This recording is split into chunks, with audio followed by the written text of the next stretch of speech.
If you're the only one making money in your group, the business won't thrive. So who else needs to earn for it to succeed?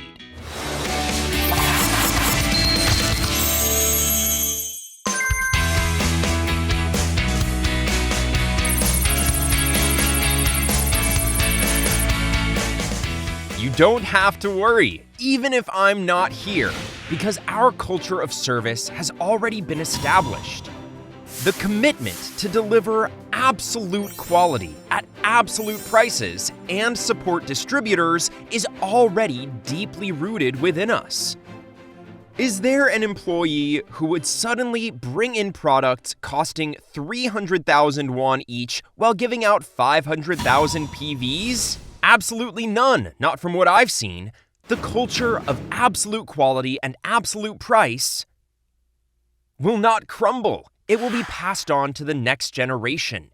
There's also a reason why I made Atomy a daily settlement system company.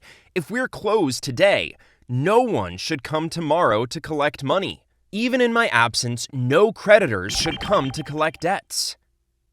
And no partner company should face difficulties. This is because leaving behind such debts would undermine sustainability.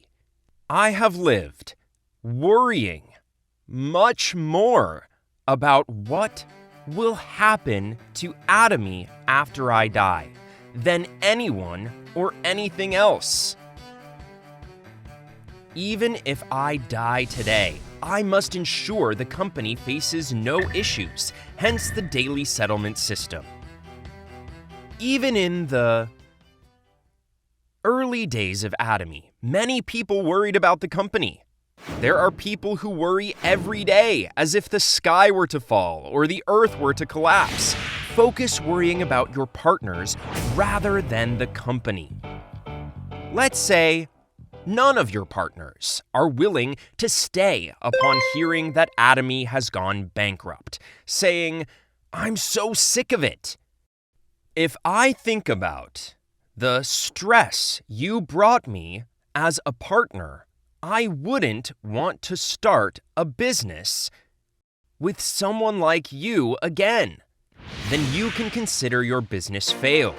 How you are currently doing things is crucial. I have always taken this as my standard.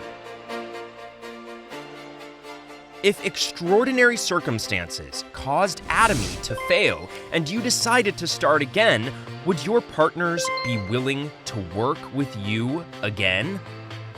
Or would they say, "I don't ever want to work with you again"? That's been the basis of my standard of operation. My concern has always been greater than yours in ensuring that this company can function smoothly even without me. So please, just mind your own business. Focus on your line and partners.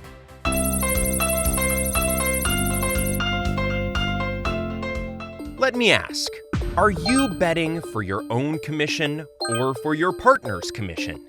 Some people call betting a challenge, but that's nonsense. There is a huge difference between a challenge and a bet. People are betting to reach their own commission targets. Will the business thrive if only your own commission is high? If you're the only one making money in your group, the business won't thrive. So who else needs to earn for it to succeed? Your partners need to make money.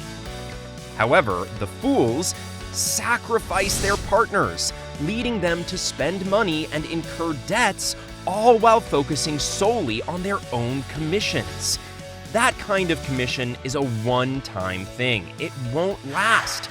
These kinds of people ultimately fail when their partners fail. But then say things like, Atomy doesn't bring in money and the business is tough. I believe that it's fair for them to struggle as they made their partner struggle. Why? They made their partner struggle. Is it fair for them to have a successful business while making others struggle? The challenge is to ensure that partners consistently receive commissions. That's the nature of business. The partners should receive consistent commissions. Your partners need to make money. Someone who is solely focused on their own success is narrow-minded. Someone who prioritizes their partner's success is smart. Why is that? Your success depends on your partner's success. That's a fact! Once your partner's commissions start rolling in, you don't have to work. That's what you're working for. That's your job. That's how you earn your retirement. Enjoying economic freedom and time. Forget about your own success.